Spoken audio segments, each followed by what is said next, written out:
All right, so we're going to talk about our templates, and essentially it's a part of the whole system of a business, right?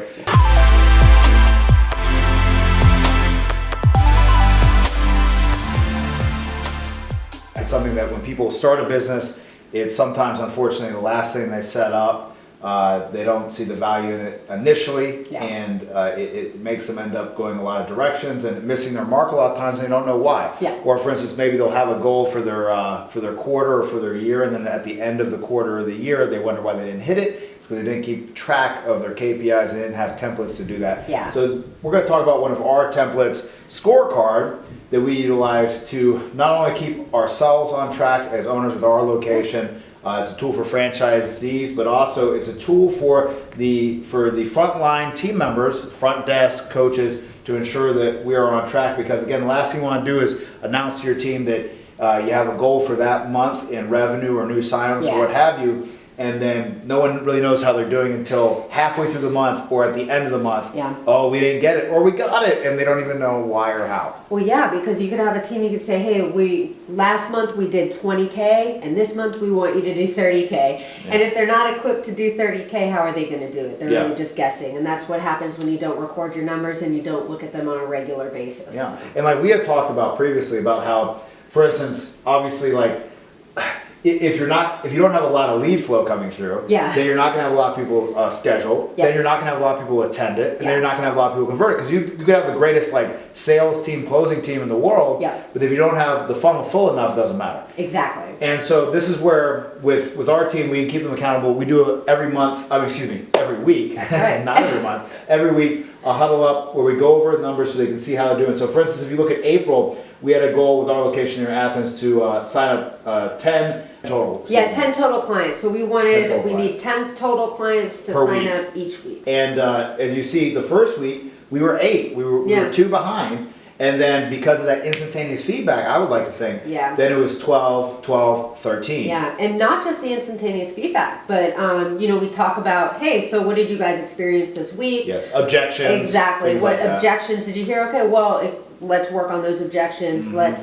figure out strategies, tactics, whatnot, what we can work on. And what's cool is as you see the development throughout the month, you see that we end up with a close rate of 60% of attempted converted, meaning that people that showed up to try a free session signed up that week. Absolutely. And like you mentioned earlier as well, or in another talk that we had about how well really it's not just it's not like this is to keep the team on track, like we said. It's not just to keep us on track.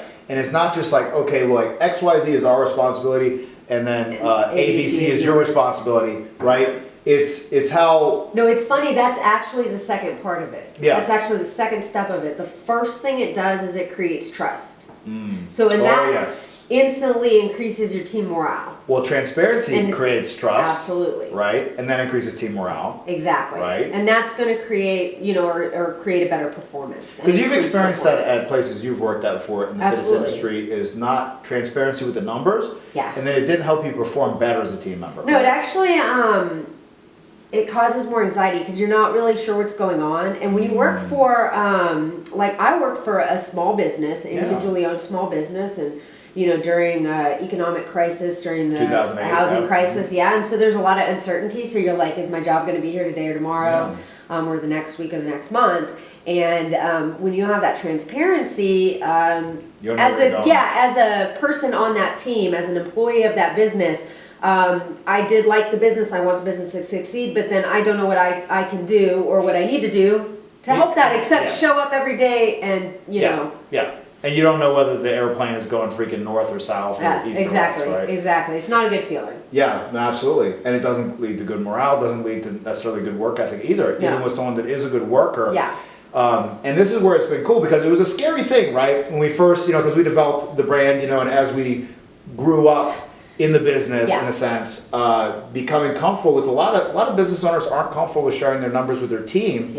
And I would say that there is honestly nothing to lose from it outside of maybe your own ego. Absolutely. Right? Yeah, I would say that that's absolutely it, because if you're keeping your numbers to yourself, then nobody can tell you it's good or bad. And so that's a really good feeling. Nobody can tell Sometimes, me yeah. exactly. For the moment, For the moment, it's a good feeling. It's a great feeling for the moment. In the long term, though, it leads to a lot of uncertainty. So the less you share your numbers and the longer you take to do that, the harder it becomes. The more uncertainty you have. So the earlier you get out there and you just are transparent with your team and whatnot. They'll respect that and appreciate that. Yes, they'll respect that. You want your team to be accountable to you, and so you need to also be accountable to your team. Exactly, and that's what this does. Yes. And that extra little level of responsibility is something that every business owner, every manager needs to embrace, every franchisee needs to embrace in order to have success with their model. Yeah, and let me add that these numbers force you to take responsibility. So, it's like every week isn't necessarily a week you're going to hit that revenue goal. Yeah. And, revenue, like we've talked about, it's a few different things, right? It's new signups, it's retention, it's,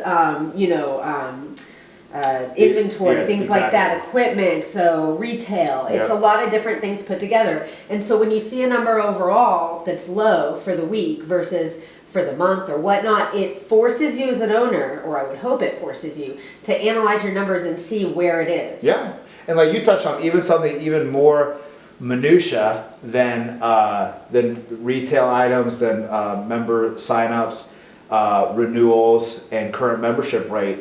Something even more minutia that we've learned with our model and with our team and everything else is just changing the average sign-up value for a member. That's right. And using different strategies to do that. That's right. So that's where, because of keeping track of the metrics and us having our custom CRM as well as essentially it's an LRM as well, but to easily pull those numbers, see what the average sign up is, et cetera, and see those numbers actually increase because of strategies that we helped our team implement and coach them on. Exactly. Because also too, it's like a good coach, right?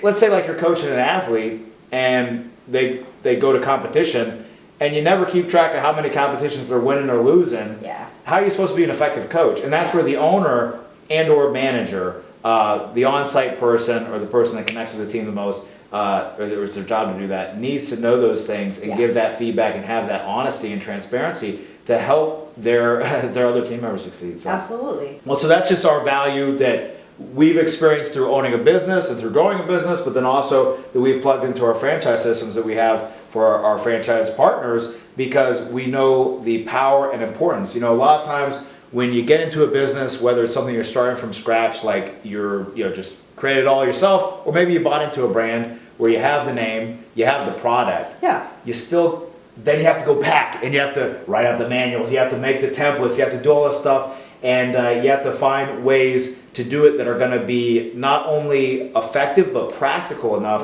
that you're going to do it often. Yeah, oftentimes people tell you, or people who are advising in business or franchisors sometimes say that, okay, they give you everything, the business in the box, but they don't give you that aspect of it. So they give you what to sell, but they don't necessarily tell you how to track your sales. Yeah. So they even tell you how to sell it, but they won't tell you what you need to do to track your sales, what numbers they need. Tell you need to keep track of your numbers. That's right. They don't tell you how and which ones, because for each industry and service it's different.